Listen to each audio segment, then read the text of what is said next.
Olá, para você que está enfrentando as lutas, tribulações, provas de sua vida, eu tenho uma mensagem de Deus que eu aprendi vendo a palavra de Deus e que Deus fale com você. Em Mateus capítulo 11, versículo 2 e 3 está escrito o seguinte: E João, ouvindo no cárcere falar dos feitos de Cristo, para quem não sabe o que é cárcere, é prisão, tá? Ele enviou 2 de seus discípulos a dizer-lhe: És tu aquele que havia de vir, ou esperamos outro?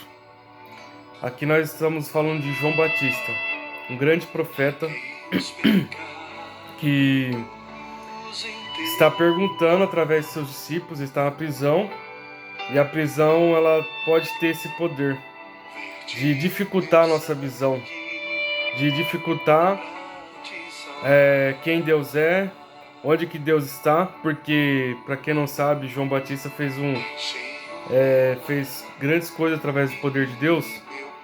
Ele pregou no deserto, e o deserto também tem esse poder. Para quem tem autoridade de Deus, o deserto ele vira centro para quem tem autoridade espiritual, porque as pessoas saíam das grandes cidades e iam até o deserto ouvir João. Só vão nos desertos ouvir quem tem autoridade, né? E João Batista estava lá no deserto pregando a palavra, preparando o caminho de Jesus Cristo, de Jesus de Nazaré. E aí ele, na experiência que ele teve quando ele foi batizar Jesus, para quem não sabe, mas só recapitulo, não leu a Bíblia ainda, mas, né, como eu falo para vários tipos de públicos, para quem não sabe, quando João Batista foi batizar Jesus, ele teve uma visão da pomba. E a pomba, Deus tinha avisado ele, a pomba que pousar sobre um homem é aquele que é o Messias. E aí aquele que tira o cordeiro, que tira o pecado do mundo.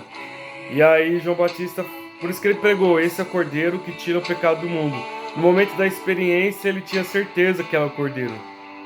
E aí, no momento da prisão, ele já perguntou através de seus discípulos: mas você é aquele que havia de vir mesmo? Ou esperamos outro? E aí a prisão, a luta, a prisão simboliza a luta, simboliza a tribulação, simboliza a perseguição, tanto normal como a espiritual, né? Às vezes, por exemplo, às vezes trabalha em empresa ou no seu negócio, de repente acontece algumas coisas que não é fora do normal, né? Fora do padrão. Do nada acontece, você percebe uma perseguição ou uma pressão espiritual. Isso é o reino espiritual se movendo, tentando lutar contra a sua vida, contra a sua área espiritual, tentando através do arredor, né?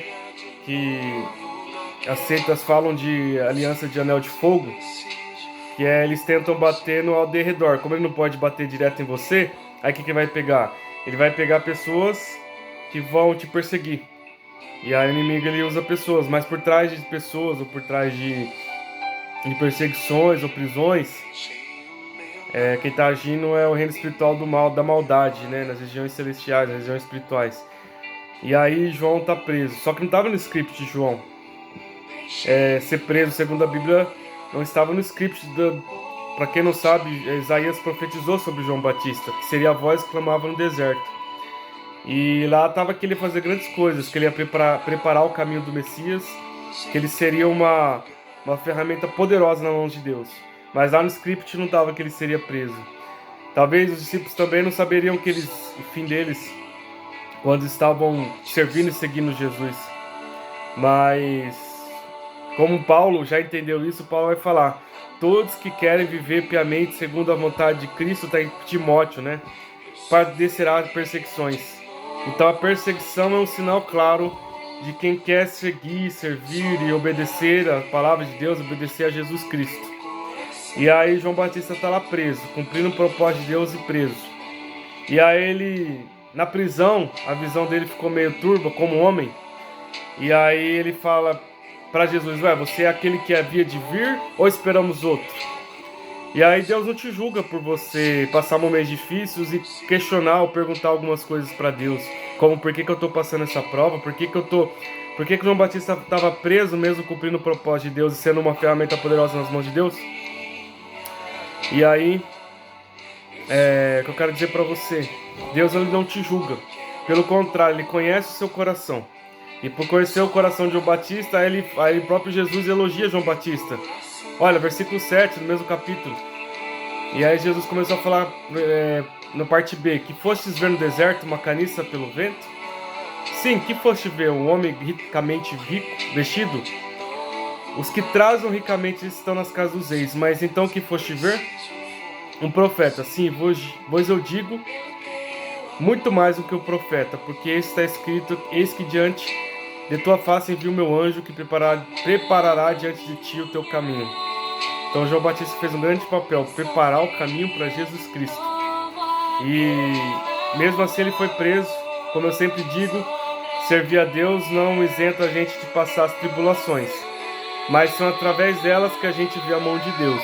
E foi através da prisão que João Batista ouviu acerca do que Cristo estava fazendo, porque os cegos estavam vendo, os coxos andavam, os leprosos eram limpos, os surdos ouviam, e os mortos eram ressuscitados, e aos pobres é anunciado o evangelho que Jesus Cristo estava pregando. Então é isso, meus amigos. Deus não te julga se você passa um momento difícil e faz algumas perguntas para Deus. Então seja sincero na tua oração. E aí eu quero deixar uma estratégia que quem estava numa prisão certa vez, falando de prisão, né, de batalha, de luta, o próprio Silas, Paulo e Silas estavam na prisão e eles louvavam a Deus. Talvez você não sabia, mas o louvor ele tem um poder de ser uma arma espiritual. E aí quando eles louvaram, as prisões e as correntes se abriram. E aí se Deus teve o poder de abrir prisões e correntes na cadeia com Paulo e Silas, na parte natural, nesse reino material, cadeias e correntes materiais, e no que dirá correntes e cadeias espirituais. O louvor tem um poder de repreender o mal do inimigo, de quebrar as correntes, de despedaçar os ferrolhos do inferno. Tem esse poder. Quando Davi, por exemplo, outro exemplo, Davi, quando na verdade, Davi era um homem segundo o coração de Deus, né? Na verdade, um homem segundo o coração de Deus. E aí, eles escolhem Davi para tocar a harpa diante de Saul. E Saul, a Bíblia diz que Saul, por desobediência a Deus, né? Plantio, colheita, você colhe o que você planta, mas Saul foi rejeitado por Deus porque desobedeceu a Deus. E aí Saul recebeu o espírito mal permitido por Deus. Deus permitiu Saul ter espírito mal, mesmo sendo ungido de Deus, porque ele desobedeceu a Deus, lembrando? E aí viu o espírito mal da Saul, e o que eles fizeram como estratégia de guerra espiritual? Colocaram Davi para louvar tocar harpa. E aí quando Davi tocava, quando você tem um coração voltado para Deus, louva a Deus e toca instrumentos para Deus, com sentimento, com coração puro e sincero, aí o poder das trevas não resiste. Porque você está adorando a Deus em espírito e em verdade. E aí o espírito mal saía de Saul. O louvor, a canção a Deus tem esse poder. Então que você possa louvar de todo o coração.